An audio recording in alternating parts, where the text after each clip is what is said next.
Ang truck ay tumatakbo sa isang maladesyertong daan, na parang isang malaking barko na pinapailawan ng kalsada gamit ang headlights nito.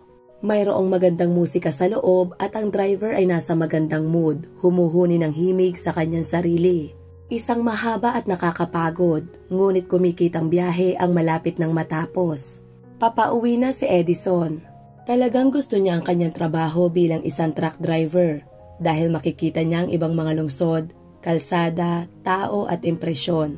Ang tanging kakulangan ay ang imposibilidad na pagkakaroon ng pangmatagalang relasyon sa mga babae. Iilan lamang ang gustong ipag-ugnay ang kanilang buhay sa isang lalaking laging wala sa bahay. Siyempre, medyo nalulungkot ang binata dahil 27 taong gulang na siya at gusto na niyang magkapamilya at magkaroon ng mga anak. Maliit na bagay lang naman. Magtatrabaho pa ako ng 5 taon, mag-iipon ng pera, at pagkatapos ay magbubukas ako ng sarili kong auto repair shop. Darating din ang panahon para sa pamilya. Lahat ng bagay ay may tamang oras, sabi ng binata sa sarili. Kinabukasan, huminto si Edison upang magkrudo at magmeryenda. Kaunti na lang ang kanyang biyahe pa uwi, pero kailangan niyang magpahinga. Pumasok siya sa isang maliit na cafe at umupo sa isang mesa. Nilapitan siya ng isang waitress upang kunin ang kanyang order. At nang tumingin siya dito, hindi niya maiwasang hindi humanga. Para itong prinsesa mula sa isang fairy tale. Mga malalaking itim na mata, nakataas na kilay, maselang mga katangian ng mukha at makapal na itim na buhok na nakatirintas. Nagpakilala si Edison sa dalaga at nalamang Camille ang pangalan nito. Nagbigay siya ng ilang papuri sa dalaga, nag-iwan ng malaking tip at numero ng kanyang cellphone. Napagpasyahan niya na gagawin niya ang lahat upang mapasagot ito. Gayunpaman, si Camille ay hindi man lang na-impress kay Edison, isang karaniwang lalaki sa isang maalikabok na t-shirt at shorts, at isa pa ay driver lamang ng truck. Hindi niya maaasahan at malayo sa kanyang inaasam-asam. Sa kanyang pangarap, isang ganap na kakaibang lalaki ang nakikita ng dalaga. Isang gwapong prinsipe na nakasuot ng pinakabagong uso at nagmamaneho ng itim na sasakyan. Iyon ang lalaking nasa kanyang mga pangarap. At naroon siya kasama ng lalaki. Binubuksan nito ang pinto para sa kanya at magkasama silang kakain sa isang mamahaling restoran. Ang kanyang buhay na halos nagdarahop ay nakakasawa na sa kanya, tulad ng cafe na bumubuhay sa kanilang mag-ina. Parang lumilipas lang ang buhay sa kanya at wala siyang nakikitang pagbabago. Dahil dito, malamig ang naging reaksyon ni Camille sa panliligaw ni Edison, ngunit kinuha niya pa rin ang cellphone number nito, para na rin kung sakali. Gayunpaman, naging matyaga at mapilit si Edison. Matagal at masigasig siyang niligawan. Binibigyan siya ng mga bulaklak, binabasahan ng tula, at pinapangako mag-iipon ng pera upang magbukas ng negosyo. Tapat ang pag-ibig ni Edison kay Camille at sabik na sabik siyang marinig ang pinakahihintay na salita. Oo, pakakasalan kita. Mahal kita. Matagal nang nag-iisip si Camille. Nagdadalawang isip, timbang na timbang ang lahat ng bagay at sa wakas ay pumayag din.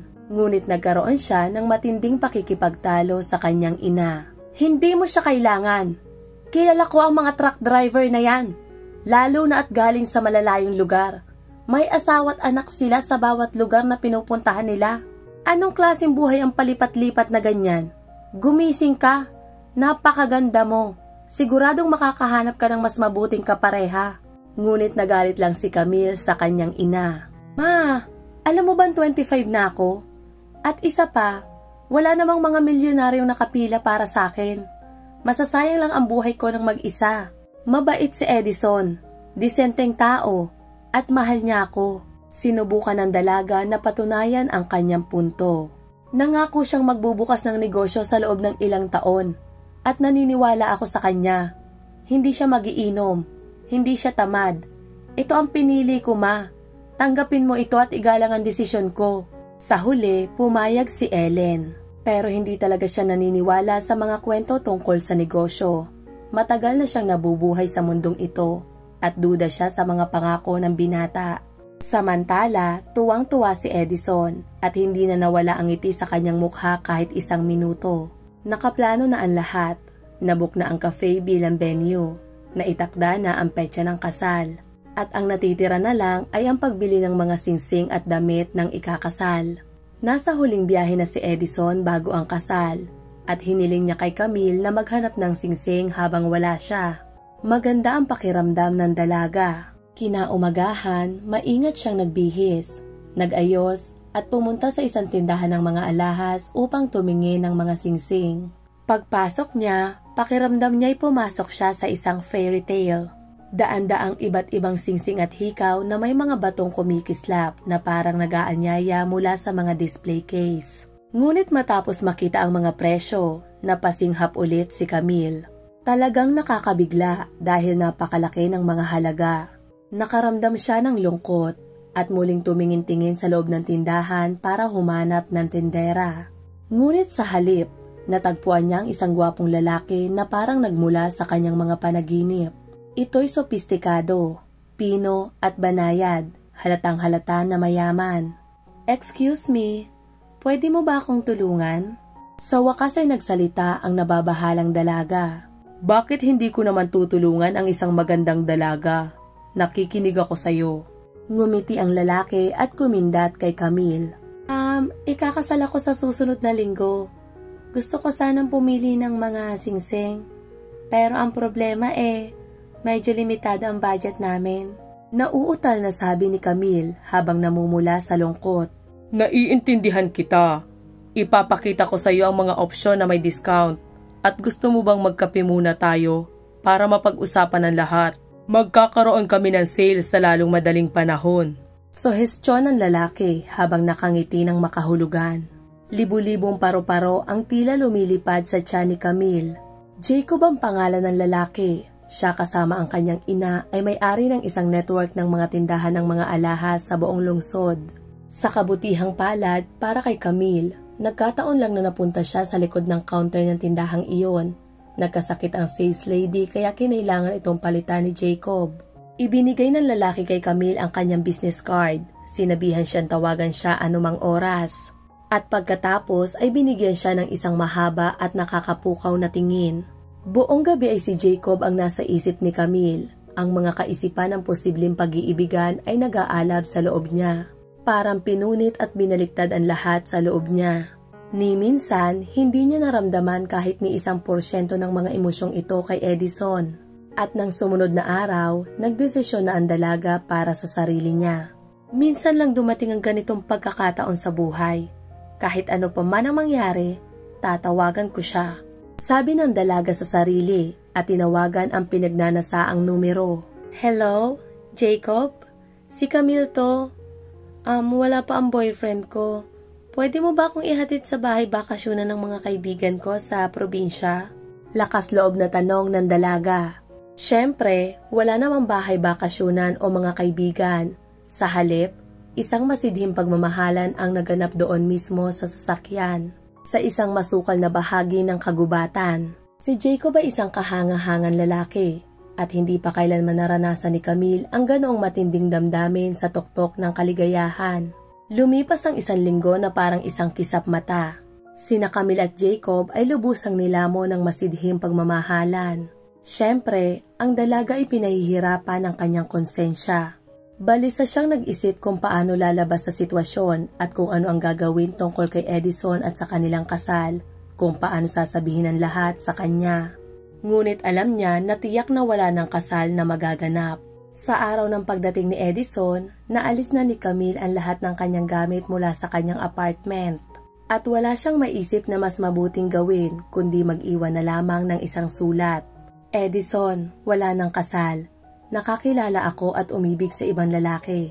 Patawarin mo ko at sana'y maunawaan mo." Nakasulat sa sulat na iniwan ni Camille. Pagdating ni Edison sa bahay, nalaman niya ang balita at labis ang kanyang kalungkutan. Ayaw niyang maniwala sa ganitong uri ng pagtataksil. Sinubukan niyang tawagan si Camille at paulit-ulit na pumunta sa bahay nito. Ngunit tumanggi itong makipag-ugnayan at hindi sinasagot ang kanyang mga tawag. Isang araw, hinihintay ni Edison si Camille sa labas ng kanyang pinagtatrabahuhan. Umaasang sa wakas ay may intindihan niya kung bakit siya ipinahiya nito. Biglang nakita niyang lumabas ang dalaga mula sa cafe. Papalapit na sana siya, ngunit may dumating na isang marangyang sasakyan. Sumakay si Camille, mainit na hinalikan ang kasama at umalis silang nagtatawanan. Tahimik na sumakay si Edison sa kanyang kotse at umuwi. Ilang araw pagkatapos noon, siya'y nagsimula sa isang malayong paglalakbay sa kabilang dulo ng bansa. Umaasa siyang ang mahabang biyahe ay makatulong upang makalimot at mailayo siya mula sa lungkot at sakit ng pagtataksil sa kanyang pag-ibig. Samantala, namuhay si Camille na buong saya at kasaganaan. Madalas siyang pumunta sa mga mamahaling restaurant at club, nagsusuot ng marangyang mga damit at nalulunod sa dagat ng pagnanasa. Pakiramdam niya'y isa siyang reyna. Sa wakas, natupad na ang lahat ng aking mga pangarap. Madalas niyang isipin sa sarili at ang kanyang ina ay tuwan-tuwa para sa kanya. Salamat sa Diyos at natauhan ka. Iniwan mo ang pobreng Edison. Napakasaya ko para sa iyo, anak. Pakakasalan ka ni Jacob at mabubuhay ka na parang isang reyna. Samantala, ang mga magulang ni Jacob ay hindi sumasang-ayon sa relasyon at palagi siyang pinapagalitan. Jacob, hindi ka na 14 years old. Nag-enjoy ka na sa babaeng yan. Tama na yan. Huwag kang magtatakang pakasalan ang gold digger na yon. Wala kang makukuha ni isang kusing. Sisiguraduhin ko yan. Galit na saway ng kanyang ama. Nginisihan lang siya ni Jacob at binaliwala ang mga sinasabi. Dad, tama na. Hindi ako ganong kabaliw para sirain ang buhay ko dahilan sa isang babae. Mag-e-enjoy pa ako ng kaunti. Kalma ka lang. Natatawa niyang sagot. Samantala, ang walang bigay paalam na tadhana ay biglang nagbago ng direksyon. Isang gabi, habang pauwi sina Camille at Jacob mula sa club, naghahalikan sila gaya ng nakasanayan. Nang bigla silang nasangkot sa isang kakilakilabot na aksidente. Nagising si Camille sa ward. Nakabenda ang kanyang mga binti, may cast ang kanyang braso at masakit ang kanyang ulo. Ang diagnosis ay nabali ang kanyang balakang. Si Jacob naman ay hindi gaanong nasugatan. Nagkaroon lamang siya ng pasa sa kamay at isang maliit na sugat na nilapatan ng tahi. Kaya agad siyang pinauwi para magpagaling. Pero para kay Camille, ang mahirap na panahon ay dumating. Kinailangan niya ng isang komplikadong operasyon at kailangang manatili sa ospital ng 1 buwan. Patuloy pa ring umaasa ang dalaga na bubukas ang pinto at papasok ang mahal niyang si Jacob. Yayakapin siya na parang isang munting bata, maawa sa kanya, at higit sa lahat, babayaran ang kanyang pagpapagamot. Ngunit sa halip, ang ina ni Jacob ang pumasok sa ward na parang isang galit na bagyo. Sumusobra ka na! Halos patayin mo ang anak ko! Paano kung namatay siya? Lahat ito ay dahil sa'yo! Galit na sigaw ng babae kay Camille. Ano po bang sinasabi nyo? Mahal ko siya. Pakakasalan ko siya. Pagtatanggol ng dalaga sa sarili. Nasisiraan ka ba ng bait? Sinong magpapakasal sa'yo? Tumigil ka na sa kahibangan mo. Sino ka ba at sino siya? Naiintindihan mo ba kahit kaunti? Patuloy na paninarmo ng ina ni Jacob, hindi pa rin kalmado. Napaiyak si Camille sa sama ng loob at kawalan ng pag-asa. Ni minsan ay hindi sinagot ni Jacob ang kanyang mga tawag at hindi rin siya binisita kailanman. Pagkalipas ng 1 buwan, bumalik si Edison mula sa kanyang biyahe at nalaman ang nangyari kay Camille. Walang pag-aalinlangan, dali-dali siyang nagtungo sa ospital. Pagpasok sa ward, hindi siya nagbintang o nagalit sa dalaga. Camille, paano nangyari na napunta ka dito? Kailangan mo ba ng tulong? Nakaramdam ng matinding hiya si Camille at ibinaba ang kanyang mga mata. Edison, patawarin mo ko. Pasensya na. Mapapatawad mo ba ako? Tulungan mo naman ako. Sinimula ni Edison na dalawin si Camille sa ospital. Binayaran ang kanyang pagpapagamot at araw-araw siyang pinupuntahan sa bahay. Binibilhan at nilulutuan niya ito ng masasarap na pagkain upang mabilis itong makarecover. Samantala, tinutokso naman si Edison ng kanyang mga kaibigan. Baliw ka ba, Edison? Ipinahiya ka na nga niyan, tapos dinadalhan mo pa ng mga pagkain. Pagsisisihan mo yan. Alam ni Edison na may punto ang mga kaibigan niya, ngunit hindi niya kayang alisin ang pag-ibig na nararamdaman niya para kay Camille. Tuwing magkasama sila sa panonood ng pelikula o naglalakad sa parke, ang puso niya'y umaawit sa kaligayahan. Dahil sa pag-aalaga at atensyon ng binata, gumaling si Camille sa loob ng 3 buwan.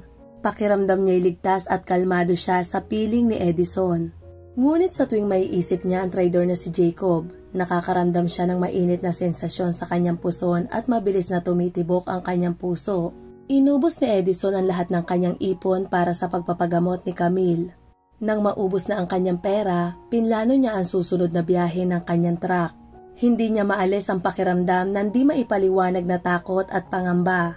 Paulit-ulit niyang tinatanong ang dalaga kung muli ba siyang pagtataksilan o kung maghihintay ito sa kanyang pagbabalik. Sa bawat tanong ni Edison, niyayakap siya ni Camille at ibinubulong sa kanyang tainga. "Huwag kang magduda sa akin. Hindi na kita pagtataksilan. Ang dami mo nang nagawa para sa akin." Umalis si Edison, medyo kalmado at naniniwala kay Camille. Bagaman takot siyang iwanan itong muli, umaasa pa rin siyang nagbago na ang dalaga at magpapasyang gugulin ang kanilang buhay ng magkasama. Ilang araw pagkatapos umalis ni Edison, pinuntahan ni Jacob si Camille. Nang malaman niyang magaling na ito, agad siyang pumunta sa bahay ng dalaga. Hindi niya ito binigyan ng pagkakataon na makapag-isip. Agad siyang pumasok at isinandal ang dalaga sa pader. Idinikit ang kanyang katawan ng buo, sabay bulong ng mainit sa tainga ni Camille. Miss na kita, mahal ko. At ikaw? Sana hindi ka nagalit na hindi kita nakasama dahil sa business ni Dad. Pero ngayon, nandito na ako at hindi na kita iiwan kahit kailan. Muling sumama si Camille kay Jacob. Nadadala ng matinding pagnanasa at nawawala sa kanyang sarili. Nagpunta sila sa isang mamahaling hotel na kung saan ay puno ng champagne, mga bulaklak at masidhing emosyon. Nagkikita sila ng paulit-ulit, ngunit hindi nag-alok ng kahit ano si Jacob, ni hindi siya humingi ng tawad. Naiintindihan ni Camille na ginagamit lang siya ni Jacob, ngunit sa bawat haplos nito, nawawala ang kanyang sariling kontrol. Pauwi na si Edison nang tumawag ang isa niyang kaibigan. Biglang sumikip ang dibdib ng binata, may masamang kutob na bumalot sa kanya. Ayoko sanang sumama ang loob mo, pero niloloko ka ni Camille. Wala siyang konsensya. Kahapon, nakita ko siya kasama ang ex niya. Pumunta sila sa isang hotel. Masaya at nagtatawanan. Nakayakap sa baywang niya yung lalaki at hinahalikan naman siya ni Camille. Sinabi ko na sa'yo, Edison, nakalimutan mo na ang babaeng yun. Hindi siya ang tamang babae para sa'yo. Naiintindihan mo ba? Isa siyang babae na nagpapakupkop at mahilig sa party. Kung gusto mong magalit sa akin, sige lang.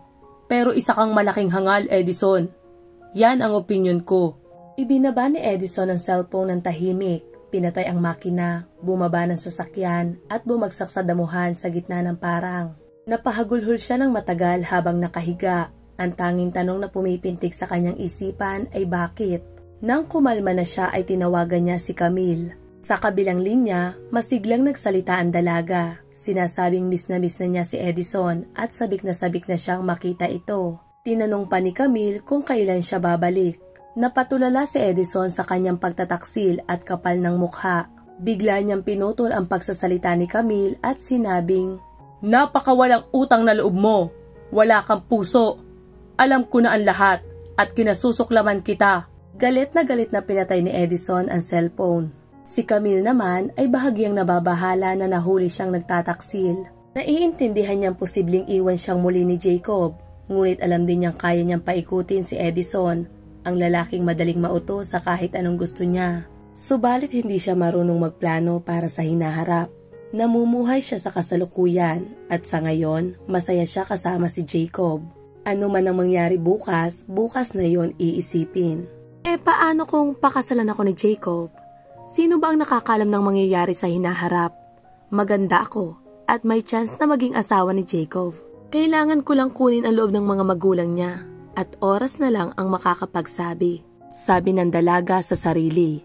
Samantala, matapos ang masamang pag-uusap nila ni Camille, ipinagpatuloy ni Edison ang pagmamaneho pauwi mula sa kanyang biyahe. Medyo kumalma siya at sinikap na kontrolin ang kanyang damdamin. Alam niya na hindi biro ang daan. Ang pagiging balisa ay maaaring magdulot ng aksidente. Nang malapit na siya sa bahay, mga 70 kilometro na lang ang layo. Napansin ni Edison ang isang babaeng nasa gilid ng kalsada. Pumapara ito pero ang mga sasakyang dumaraan sa highway ay hindi siya napapansin at walang humihinto. Dumidilim na, makulimlim ang kalangitan at tila may paparating na bagyo. Naawa si Edison sa babae at nagpasya siyang isakay ito. kahit na sa katunayan ay hindi siya tumitigil sa mga gustong makisakay. Nagsimula silang mag-usap. Ang pangalan ng babae ay Jessica. Pauwi na siya galing sa trabaho at nakatira sa isang kalapitbayan kasama ang kanyang matandang ama at 7 taong gulang na anak na lalaki. Naiwanan siya ng huling bus at saka malas-malasan namatay pa ang kanyang cellphone. Nag-aalala si Jessica na baka mag-alala ang kanyang ama kung hindi siya makakauwi bago gumabi, lalo na't mahina ang puso nito. Kaya hindi masasabi kung ano ang maaaring mangyari. Tinitigan ni Edison ang babae. Hindi ito kagandahan, simple at disente. Ngunit may kakaiba siyang karisma. Ang kanyang mga tingin at ang malaki at sensual na mga labi ay nagbigay sa kanya ng isang uri ng kagandahan. Pasensya na sa tanong. Pero nasaan na ang ama ng anak mo? Ama? Wala na. Manloloko. Pare-pareho lang ang mga lalaki. Pinangakuan niya ako ng pag-ibig. Sinabing pakakasalan niya ako. Pero nang makahanap siya ng mas mayamang babae, iniwan niya ako. At nang malaman niyang buntis ako, bumalik siya at nakiusap na patawarin ko siya. Sinabing mamahalin niya ako at ang anak namin. Pero sa halip, nagloko siya kung kani-kanino. Wala na akong tiwala sa kahit sino. Napaluha si Jessica habang inilalabas ang kanyang mga damdamin. Pamilyar na kwento. Sagot ni Edison. Kamakailan lang, nalaman ko ang tungkol sa panluloko. Pagkatapos ng lahat ng ginawa ko para sa girlfriend ko. Eddie, friends na lang tayo. Mukhang marami tayong mapag-uusapan dahil pareho tayong nasaktan. Sabi ng babae na may malungkot na ngiti. Simula noon, madalas nang bumisita si Edison kay na Jessica. Agad siyang nakasundo ng ama nito at pati na rin ang 7 taong gulang na anak ni Jessica ay tuwang-tuwa sa kanya. Laging humihiling na sumakay sa kanyang sasakyan kasama siya. Tinulungan ni Edison ang pamilya sa mga gawaing bahay. Inayos ang balkonahe at kinumpuni ang bubong. Si Jessica naman ay napatunayang mahusay na tagapag-alaga ng tahanan. Ramdam ni Edison na siya itanggap ng pamilya. Hinihintay ang kanyang pagdating, inihahatid sa pag-alis at sasalubungin ng pagmamahal. Unti-unti, naging malapit siya kay Jessica at nagsimula silang mamuhay bilang isang malaking masayang pamilya. Pagkalipas ng 1 taon, nagkaroon siya ng isang magandang anak na babae na pinangalanang Ella. Nagpasya si Edison na ibenta ang kanyang apartment at magbukas ng auto repair shop upang manatiling malapit sa kanyang pamilya. Papunta siya sa pagpanotaryo upang tapusin ang mga dokumento. Nang mapadaan siya sa cafe kung saan minsan niyang nakilala si Camille. Pumasok siya sa cafe, umorder ng kape at naupo sa isang mesa. Isang tagalinis ang naglilinis sa pagitan ng mga mesa. Magulo ang itsura at may halatang mga palatandaan ng labis na pag-inom ng alak sa kanyang mukha. May kung anong pamilyar kay Edison tungkol sa babaeng iyon, kaya't pilit niyang inalala kung sino ito. Napalunok siya nang lumapit para tingnan itong mabuti. Si Camille? Diyos ko, anong nangyari sa kanya? Namangha si Edison. Naalala ang dati niyang kagandahan. Hindi niya napigilan at tinawag niya ito. Camille, ikaw ba yan? Lumingon ang babae nang may pagkadismaya at ang kanyang mukha ay nagmistulang puno ng galit at kahihiyan. Ako nga, sino pa ba? Galit nitong sagot at dali-daling tumakbo palabas ng cafe. Matapos magtanong sa waiter, nalaman ni Edison ang malungkot na kapalaran ni Camille. Pinilit siya ni Jacob na magpalaglag, ngunit nagkaroon ito ng masamang epekto at hindi na siya magkakaroon ng anak kailanman. Iniwan din siya ni Jacob dahil nakahanap ang mga magulang nito ng mas angkop na babae mula sa mataas na lipunan. Nagsimulang magpakalunod sa alak si Camille, tuluyang bumagsak ang buhay at nauwi siya bilang isang tagalinis. Ngunit kinuha lang siya sa trabaho dahil sa awa. Lubhang nasindak si Edison sa narinig sapagkat kahit sa kabila ng pagtataksil ni Camille, hindi niya kailanman inasahan o hinangad ang ganitong masamang kapalaran para sa kanya. Ngayon, kahit papanay nakaramdam si Edison ng kaunting awa para kay Camille. Ngunit sino nga ba ang dapat sisihin sa kanyang kapalaran? Siya mismo ang pumili nito. Iniwan niya ang isang mapagmahal at tapat na lalaki kapalit ng makamundong pagnanasa at pera. Pagbalik sa kanyang maaliwalas at malinis na tahanan, habang nilalasap ang masarap na tanghalian, pinanood niya ng may pagmamahal si Jessica habang karga-karga nito ang kanilang anak. Isang alon ng pagmamahal at pasasalamat kay Jessica ang bumalot kay Edison. Lumapit siya, niyakap ito ng dahan-dahan at sinabing, "Salamat sa lahat, mahal ko. Ikaw ang aking kaligayahan." Ngayon lang napagtanto ni Edison na ang mga huwad na deklarasyon ng pag-ibig at mala Shakespeare na mga pagnanasa ay hindi naman pala ganoon kahalaga sa isang relasyon. Hindi dapat mahalin ang isang babae dahil lamang sa kanyang kagandahan. Mas dapat pahalagahan ang kanyang katapatan, dedikasyon at kabutihan ng loob.